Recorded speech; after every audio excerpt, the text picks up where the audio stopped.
putting an end to identity politics. This is the Kevin Jackson Radio Show. Welcome back, everybody. Kevin Jackson here. Talked earlier in the broadcast about the people who benefited during Barack Obama's reign of terror. And the gays certainly were those who got a leg up on the rest of America. Special interest group who got carved out to get a little bigger piece of the pie. The only people who probably benefited more are illegals. Illegal Mexicans specifically, but illegals in general. You could argue that refugees, Muslims, did pretty well because they got to blow up a few Americans and under the guise of refugee resettlement and the fact that they want to be here to assimilate into our society when in fact they don't. But sometimes things have a way, karma has a way of working itself back around. And we've seen cases where gays have become Gestapos against people. Just like the women's movement went against companies like Hobby Lobby and Chick-fil-A, who were against paying for contraception as part of the Obamacare mandate. And the left didn't look at the religious principles of these people and say, you know what, these companies, and say, they're entitled to that. But had they been a Muslim company, they would have done something and capitulated. But they wouldn't do it for them.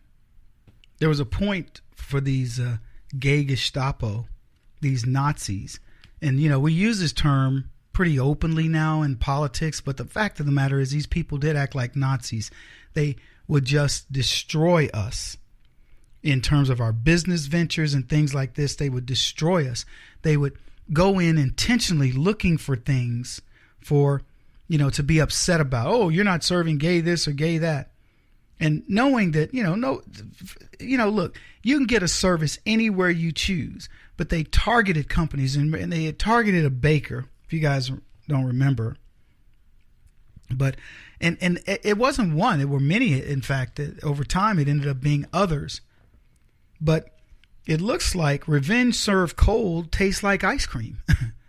I call this Sweet Revenge, the story we're about to talk about. And I don't know what the gay couple is worth who sued this baker who refused to bake their wedding cake. I don't know whether they're worth thousands of dollars or they're worth millions of dollars or whatever. But whatever it cost him, I hope that it ends up being treble damages to this couple. And I don't consider that bad karma, but I hope that they lose everything, to be honest with you. That's the only acceptable karma for these Nazis who dare try to force somebody into indentured servitude for their BS cause. If someone doesn't want to do a service for you because they have a business, the government should not be able to step in and say, you will do this.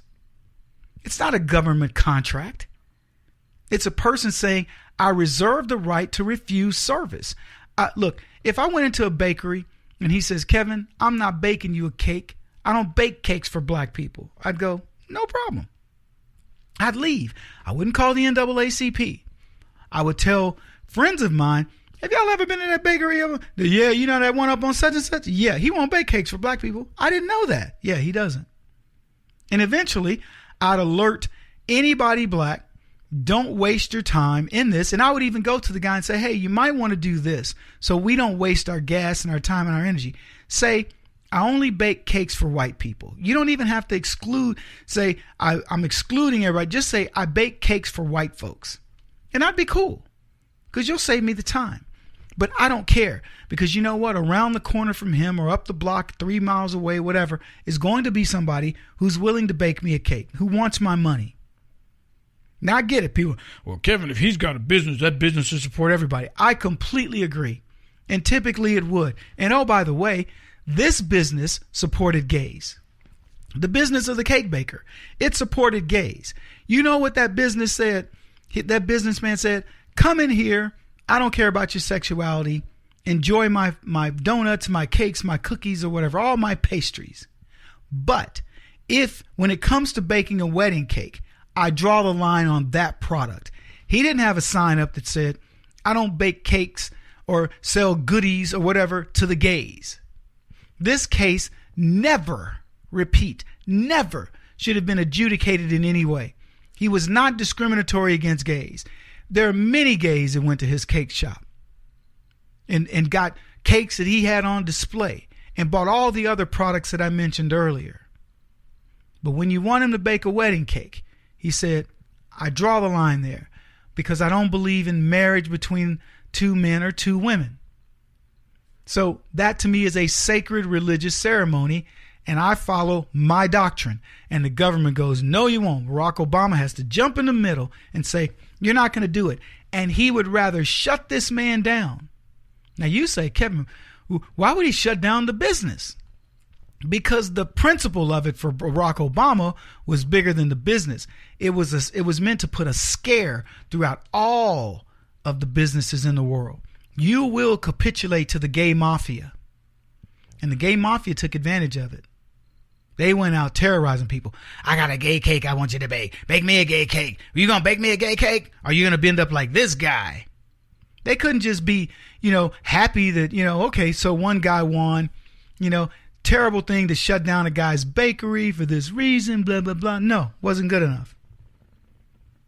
So for the Masterpiece Cake Shop owner, Jack Phillips, who 5 years ago refused politely to bake a wedding cake for a gay couple, doing it on the basis of religious freedom, and that he doesn't believe in gay marriage, he triggered this lawsuit.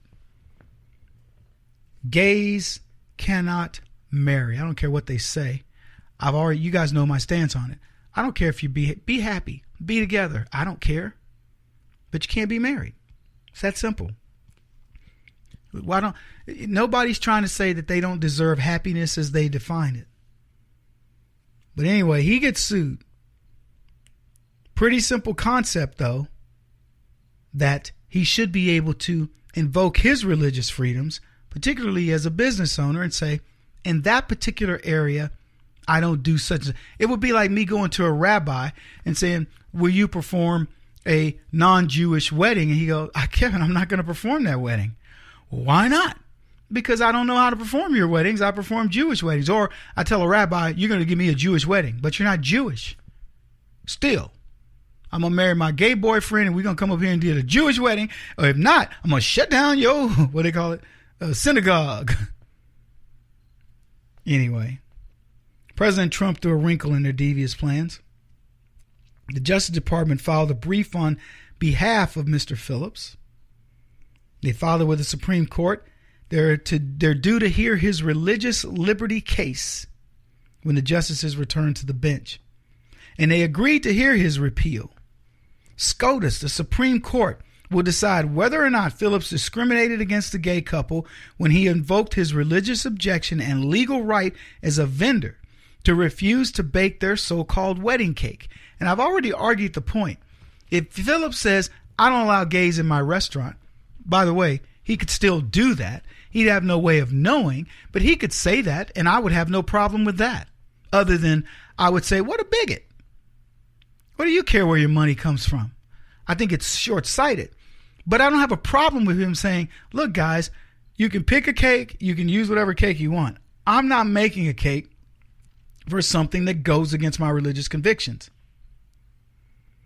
So the Department of Justice filed this amicus brief defending Phillips' decision to refuse service on religious grounds.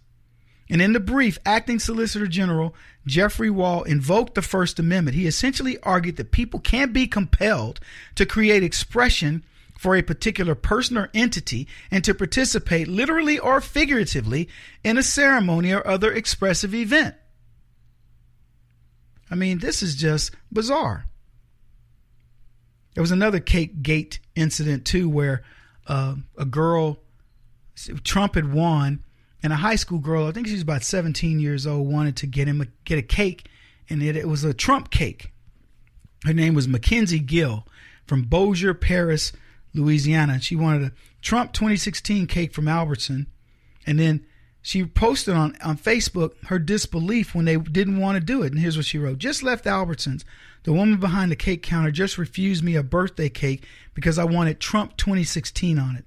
Did that just really happen? And it did. It had just happened. She was venting on Facebook when she made the status and didn't think it was going to get as much attention, but it did. Not as much as the gay cake, but it got some attention. And she said, I just look up to Trump.